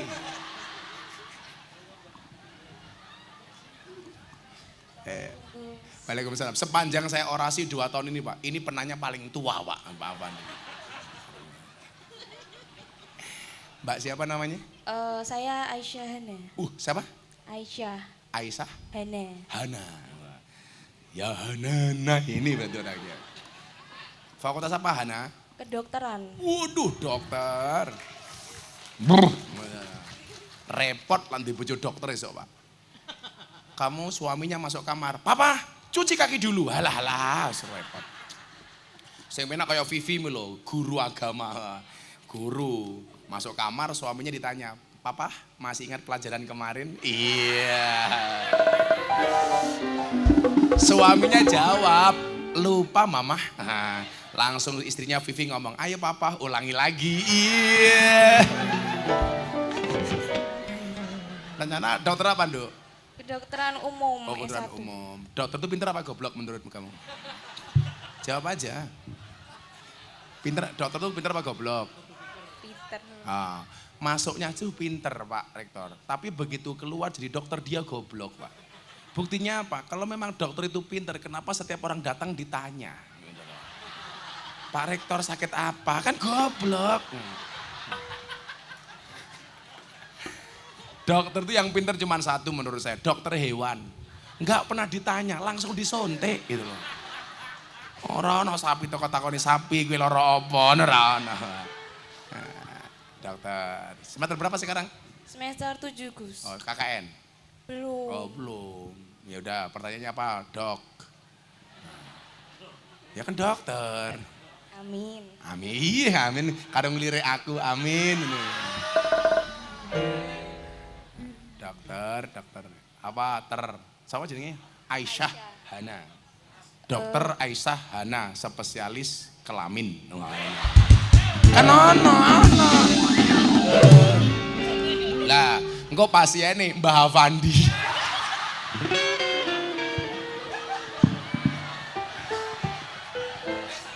Sangel. Apa nah? Pertanyaannya, Jadi kan kita sebagai anak muda kan sering bersosialisasi, Gus. Ah, Nah, ah. bersosial kan sama banyak orang. Nah, kalau kita waktu bersosialisasi memiliki rasa kecewa ataupun rasa sakit hati yang kadang-kadang susah dihapuskan, bagaimana cara kita menjadikan orang ikhlas yang bisa melupakan hal tersebut? Padahal di mana manusia ini lumrah dalam memiliki rasa amarah ataupun mudah sakit hati. Terima kasih, Gus. Ya nggak usah punya hati. Biar nggak sakit hati. Kayak Pak Rektor nih loh, kalau menghadapi kritikan, hujatan dari mahasiswa, beliau memposisikan seperti pohon pisang, punya jantung tapi nggak punya hati. Iya, cuaks. Nah.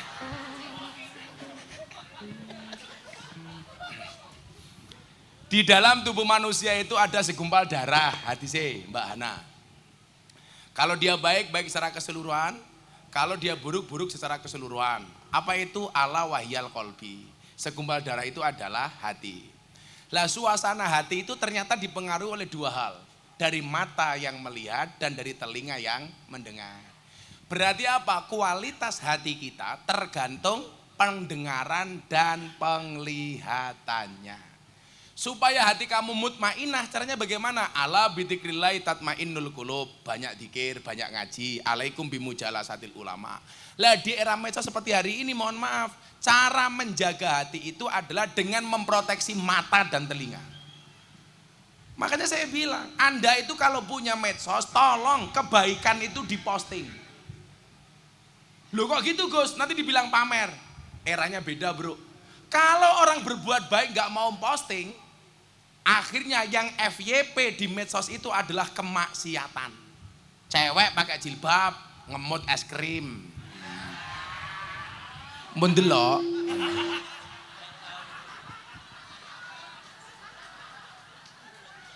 Kayaknya rektornya nggak tahu saya. Pak Rektor, hargailah waktu. Karena sedetik saja berharga, apalagi 19 detik. Alah ngerti. Nah, orang berbuat baik itu diposting saja, Bu. Kalau kebaikan tidak kamu posting, maka yang dominan di media sosial itu kemaksiatan. Kenapa kok yang FYP banyak maksiat? Karena orang baik nggak mau posting kebaikannya. Apakah orang yang posting itu pasti pamer? Coba pakai pendapatnya Imam Ghazali. Sesuatu yang ditampakkan belum tentu riya, sesuatu yang disembunyikan belum tentu ikhlas. Tergantung niat. Menjaga niatnya. Contoh sedekah. Boleh nggak diposting? Boleh. Wong sedekah itu adalah sirrawa alaniyah. Bilaili wan nahar sirrawa alaniyah. Boleh malam hari, boleh siang hari, boleh terang-terangan, boleh tersembunyi.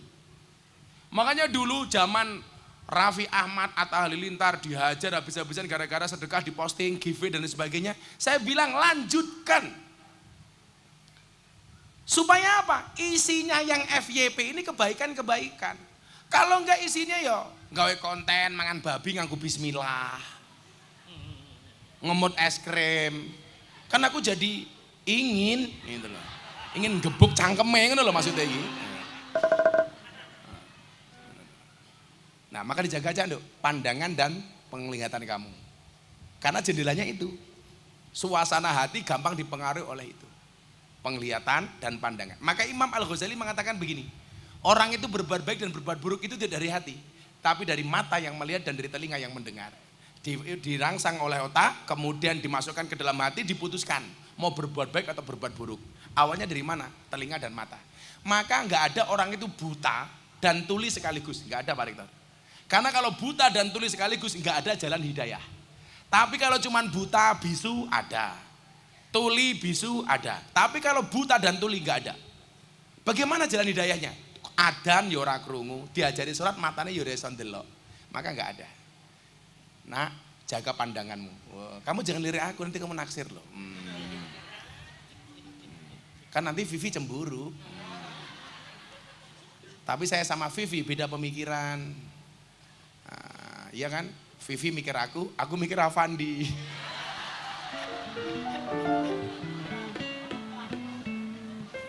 Ya terakhir, gitu nih ya. Proteksi mata dan telingamu, Dok.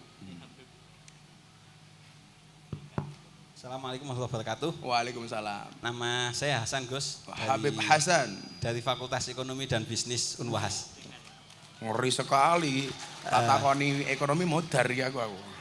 Buatan Gus, tanyanya yang mengenai radikalisme ini. Yang pertama tentang Wahabisme yang kalau di Ahlussunnah wal Jamaah sering dibid'ah-bid'ahkan sehingga akhirnya terjadi serangan balik. Tetapi kadang-kadang ketika serangan balik itu kadang-kadang diomongi wes ngalah wae, jaga ukhuwah Islamiyah. Tapi dipentungi terus Gus, di bid'ah-bid'ahkan macam-macam. Bagaimana untuk merespon itu tapi sekaligus menjaga ukhuwah Islamiyah. Satu itu Gus. Yang kedua tentang radikalisme. Radikalisme ini kalau dari yang umum itu kan intinya karena kebodohan, khususnya kebodohan dalam agama dan juga karena kemiskinan. Enggak gue gawean, kadang-kadang dikasih gawean tapi kon pengajian. Yang ngaji yang bodoh dan ini sering kali terjadi di perguruan tinggi yang orang-orangnya pintar, haus cari agama, tapi kemudian yang menyediakan pengajian itu yang kayak begitu itu banyak terjadi di perguruan tinggi yang termasuk di BUMN. Termasuk di BUMN Gus. Karena itu mungkin kuliah di Unwahas saja gitulah, biar nggak terpapar radikalisme. Oke, kuliah di mana? Maka sebaiknya di Unwahas saja. Unwahas saja. Supaya tidak terpapar radikalisme itu. Insya Allah tidak terpapar. Tetapi radikalisme tadi kan karena dua hal tadi, kebodohan agama, semangatnya ada, tapi nggak punya ilmu, dicekoi begitu saja sudah ketipu gitulah bahasanya gitu. Yang kedua karena kemiskinan yang sehingga kalau Abah Lutfi juga sering menyatakan sekarang ini penting kalau kemudian bikin aksi untuk pengembangan ekonomi umat karena untuk ya orang sekarang butuhnya itu kadang-kadang akhirnya dikasih kerjaan suruh ikut pengajian terpaparnya juga dari situ. Nah tapi sayangnya mohon maaf Gus, kira-kira kalau di NU ini tadi gerakan ekonominya juga belum kelihatan. Nah bagaimana untuk mungkin membangkitkan itu dan untuk dalam rangka sekalian dakwah ekonomi mungkin gitu. Sekian, assalamualaikum warahmatullahi wabarakatuh. Waalaikumsalam warahmatullahi wabarakatuh. Keren sekali nih Habib pertanyaannya ini. Beb, ini sekarang di Mekah itu di Arab Saudi dengan dominannya Muhammad bin Salman itu menjadi tanda-tanda kematian Wahabi di Arab Saudi. Karena Muhammad bin Salman itu mencabut dan meratifikasi konsensus Syekh As-Saud dengan Syekh Abdul Wahab pada abad ke-18. Yang kemudian Wahabi begitu dominan di Tanah Suci. Sekarang Kiai sudah diratifikasi. Jadi konsensus itu sudah tidak berlaku. Maka hari ini Arab Saudi itu telung sumi. Bahkan kebablasan. Contoh, saya ketemu dengan cewek di restoran Mat'amusin, restoran Cina. Yang masih masuk Bidayatul Haram, tanah haram lah. Itu cewek nggak pakai jilbab. Saya tanya kan iseng, ini tanah haram kok nggak pakai jilbab? Alasan dia apa? Pemerintah kami sudah menghapus kewajiban perempuan untuk menggunakan jilbab, apalagi niqab. Niqab itu apa? Cadar. Dan lucunya apa? Soal fashion, orang Indonesia itu cewek-ceweknya berkiblat ke Arab. Orang Arab hari ini berkiblat ke Amerika. Dan orang Amerika mulai pakai kemben seperti orang Indonesia. Jadi muter-muter ini Pak. Ya. Apalagi anak-anak kita yang berada di Taiwan, di Hongkong Pak. Kan saya besok ini tanggal 26 langsung berangkat ke Taiwan. Pengajian sama teman-teman di Taiwan. Kadang-kadang Pak, dari sini pakai jilbab. Begitu nyampe Hongkong, melu-melu pakaiannya kayak Lisa Blackpink. Wah, ini. Ora pantes Pak. Kalau Lisa Blackpink itu kan asik, badannya tinggi, ya, bodinya mulus, tungkaknya halus. Lah bocah Semarang, ya Allah, tungkaknya meletek-meletek, kakinya belang-belang. Pakaiannya melu-melu kayak Lisa Blackpink. Akhirnya nggak jadi Lisa Blackpink tapi Lisa Black Rubo gitu loh. Yang pengen saya sampaikan apa, Bib? Kematian Wahabi di Arab Saudi itu akan membawa dampak yang luar biasa bagi Indonesia. Kenapa? Karena begitu mereka terusir mati di Arab Saudi, mereka akan mencari lahan subur untuk mengembangkan Wahabinya. Dan di mana itu lahan subur, Bib? Indonesia. Disitulah kemudian orang NU harus lebih cerdas. Maksud saya apa? Ibu bapak melu tahlilan. Sekarang tidak hanya melu tahlilan itu Anda sekedar taklid, tapi harus ittiba. Apa bedanya taklid sama ittiba? Taklid itu ikut tanpa tahu dasarnya. Ittiba ikut yang tahu dasarnya. Sehingga amalan kita di dalam Ahlus Sunnah ini tidak hanya ikut-ikutan, tapi yang ngerti dasarnya. Inilah yang saya maksud, orang NU dituntut harus lebih cerdas. Konco-konco banser, kowe ngopo kok manakib le? Kudu ngerti dasare. Kowe ngopo melu tahlil, kudu melu ilmune, ngerti ilmune. Kowe ngopo kok albar janji? Kenapa kamu kok solawatan? Kenapa kok kamu melu torekot dan lain sebagainya? Harus didasari dengan keilmuan ilmiah dan amaliyah. Artinya menurut saya Unwahas ini mempunyai peran yang sangat penting. Saya itu sekarang kuliah 3 tempat Pak. S2, seni di UNES, pendidikan agama Islam S2 di Unisula, perbandingan agama di UIN Jogja. Hukum ekonomi syariah di Wahid Hasim. Wow, hukum ekonomi syariah di Wahid Hasim. S2. S2 aku papat berarti gitu. Karena saya malu. Malunya apa? Awalnya begini Bapak Ibu, kenapa saya mau kuliah lagi itu? Kan dulu S1 saya itu nggak sempat selesai Pak di IAIN. Makanya kemudian saya selesaikan. Gara-gara apa? Gara-gara saya dulu nggak mau selesai itu. Kepala jurusan saya itu Muhammadiyah. Ya, banyak. Saya NU. Saya itu mau ngurus skripsi dipersulit. Dekannya Muhammadiyah, kajur saya juga Muhammadiyah. Waktu itu masih geger banget NU dan Muhammadiyah lah. Saya mau setor judul skripsi saja, sudah ditolak. Lak sing gawe kowe ra bakal tak tompo. Akhirnya waktu itu saya banting, ra bakal tak rampungke kuliahku, cok. Rampung aku ngono. Waktu itu Pak Kapal, jengkel aku itu. Walaupun sekarang sudah tak sewani, Pak, saya minta maaf ya, dulu saya emosi. Dia juga minta maaf. Iya Pak, aku lara emosi kok awakmu Pak, aku ora dadi viral Pak. Mergo kowe enggak nampa skripsi aku kondang Pak aku. Kondang gara-gara rampung ora rampung skripsi nih Pak. Maka saya selesaikan lagi. Gara-gara apa? Saya ngaji di Malang, ada anak kecil naik panggung. Kamu pengen jadi apa nak kalau besar? Saya pengen jadi kayak Gus Miftah. Wah, lah kenapa nak? Enggak rampung kuliah saja terkenal, matek ya aku. Diwalik.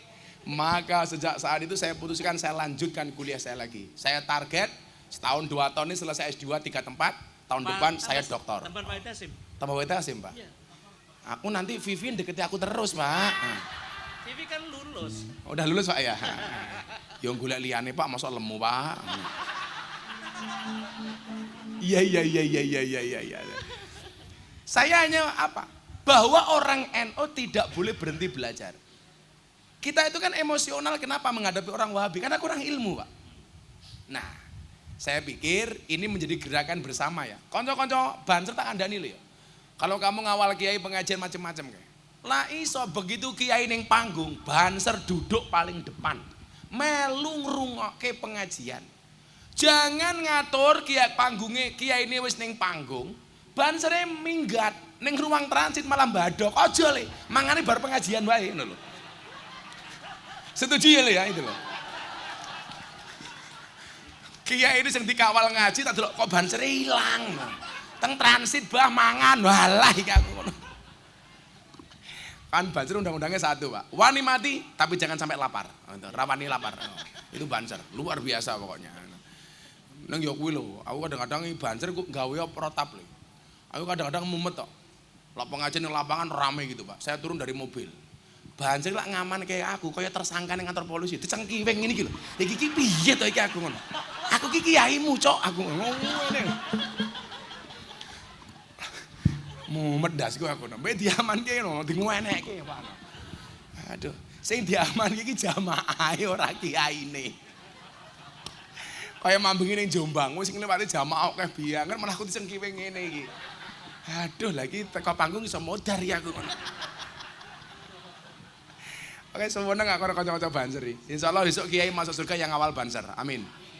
Karena bukan keamanan Wahid Hasim banser. Banser semua. Makanya besok kiai masuk surga yang aman kan juga banser Pak gitu loh. Karena Banser kan tugasnya survei lokasi. Jadi sebelum Kiai masuk surga, surganya disurvei sama Banser. Begitu surganya siap, Banser Sherlock. Kan? Kiai ini mlebu surga, Banser metu meneh. Banser yang di transit Gus, kena motor.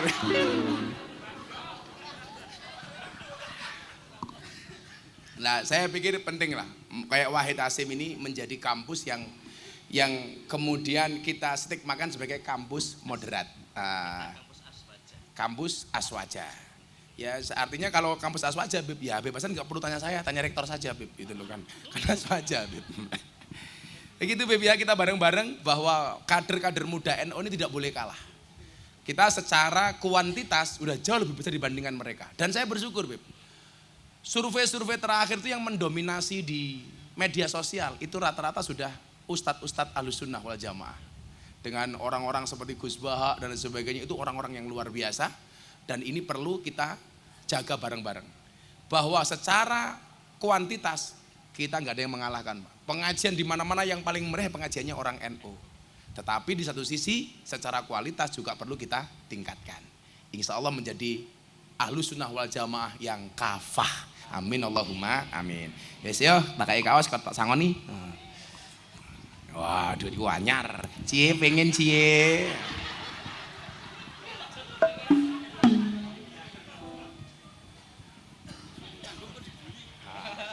Tak tim Beb. Oh, ya Allah. Ekonomi, Beb.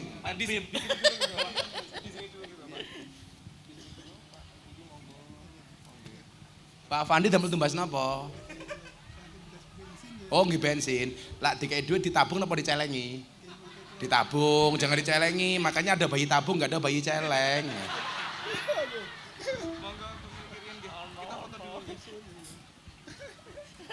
Ya, Vivi disangoni apa dinafkahi? Iya.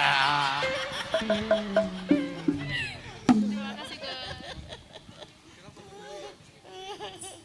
Langsung tinggal bebasan. Ya, Mbak Dokter.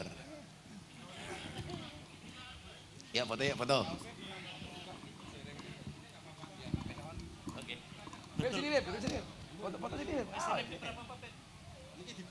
Enggak apa-apa, Beb. Pertanyaan saya, apakah kaosnya muat untuk Vivi gitu?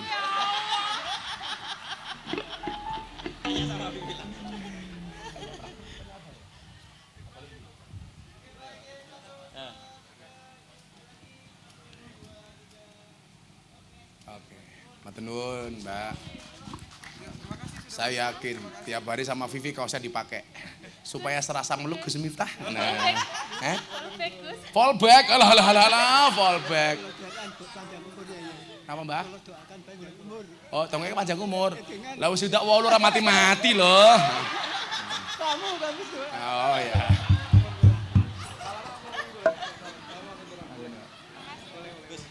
Beb, makasih, Beb. Betul tadi loh, Gus. S2-nya di sini. Insya Allah. Ya, selawatan yuk. Selawatan, berdoa selesai. Sudah jam 5:30 soalnya.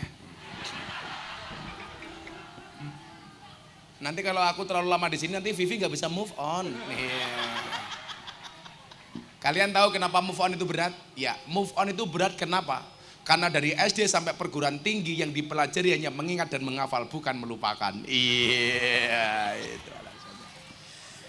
Move on itu pilihan, gagal move on itu cobaan, pura-pura move on pencitraan. Shallu ala Nabi Muhammad. Salatullah salamullah ala toha rasulillah. Salatullah salamullah ala yasin habibillah. Ala yasin habibillah. Tawassalna bi bismillah wa bil hadi rasulillah wa kulli mujahidi lillah bi ahlil badri ya Allah, bi ahlil badri ya Allah. Salatullah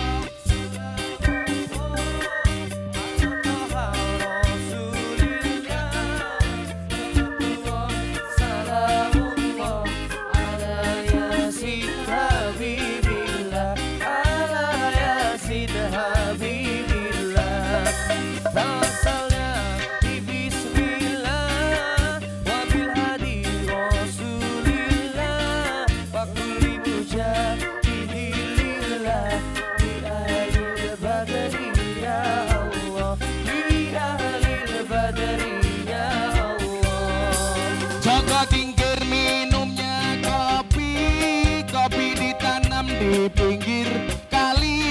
Ayo berpikir tentang negeri ini. Kalau bukan kita siapa lagi? Kalau bukan kita siapa lagi? Salatullah salamullah ala toha rasulillah. Salatullah salamullah ala yasin habibillah. Ala yasin habibillah. Tawassalna bismillah wa bil hadi rasulillah. Wa kullu mujahidin lillah bi ahlil badri ya Allah. Bi ahlil badri ya Allah. Jalan-jalan di pedesaan, desanya aman bersih terjaga. Sucikan hati tetapkan iman. Merah putih melekat di dada. Merah putih melekat di dada. Semua tangan diangkat. Salatullah salamullah ala toha rasulillah. Salatullah salamullah ala yasin habibillah. Ala yasin habibillah. Tawassalna bismillah wa bil hadi rasulillah. Wa kulli mujahidin lillah bi ahlil badri ya Allah. Bi ahlil badri ya Allah. Bunga cantik di tepi taman, beragam warna memikat hati. Mari rawat kebinekaan demi keutuhan NKRI. Demi keutuhan NKRI.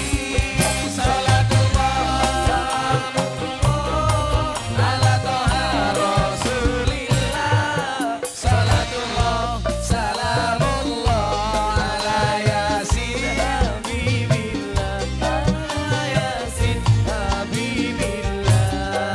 Tawassalna bismillah wa bil hadi rasulillah. Wa kullu mujahidin lillah bi ahlil badri ya Allah. Bi ahlil badri ya Allah. Minum kopi rasanya nikmat, beli talas di tengah desa. Mari ngaji dan bersolawat dari Unwahas untuk Indonesia. Dari Unwahas